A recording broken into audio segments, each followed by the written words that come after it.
तेने मुक्ती चाडी साधी हडी मुखे मना हडी मुखे मना हडी मुखे मना हडी मुखे मना पुण्याची गणना कोण कडी असोनी संसारी जीवे वेगुकडी वेदशास्त्र उभारी बाई हा सदा ज्ञानदेव म्हणे व्यासाची खुना रानगेचा राणा पांडवा गरी रानगेचा राणा पांडवा गरी जय हरी थँक्यू जय का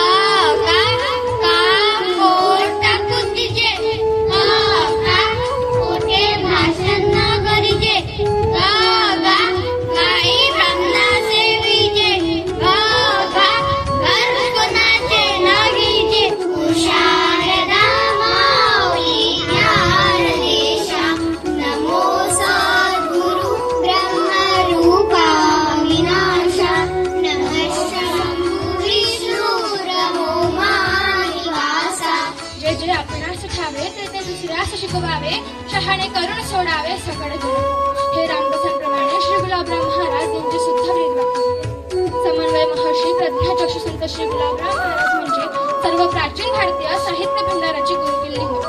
वऱ्हाडाच्या मातीला अलौकिक बुद्धिमत्तेचा एक आगळा वेगळा सुगंध होता. त्यातील अशीच निसर्गाची अलौकिक देण म्हणजेच प्रज्ञाचक्षु संत श्री गुलाबराव महाराज. सर्व क्षेत्रात योगदान असलेले महाराजांचे वाङ्मय म्हणजे मानव कल्याणासाठी पर्वणीच. प्रज्ञाचक्षु अनेकांनाही थक्क करून सोडणारा तर्कापलीकडचा चालता बोलता चमत्कार या 20व्या शतकातही होऊन गेला आणि जगाच्या 8व्या आश्चर्याचं नाव म्हणजे ज्ञानेश कन्या संत सद्गुरू श्री गुलाबराव महाराज. महाराजांनी अवघ्या 34 वर्षाच्या आयुष्यामध्ये 134 ग्रंथ लिहिले. मराठी, संस्कृत, हिंदी, वरडी, रजत अशा 5 भाषांमधून त्यांनी आपली लेखणी समर्थपणे राबवली. वेदांत, साहित्य, आयुर्वेद, मनोविज्ञान, पराविज्ञान अशा विषयांवरही महाराजांनी अधिकाराने लेखन केले.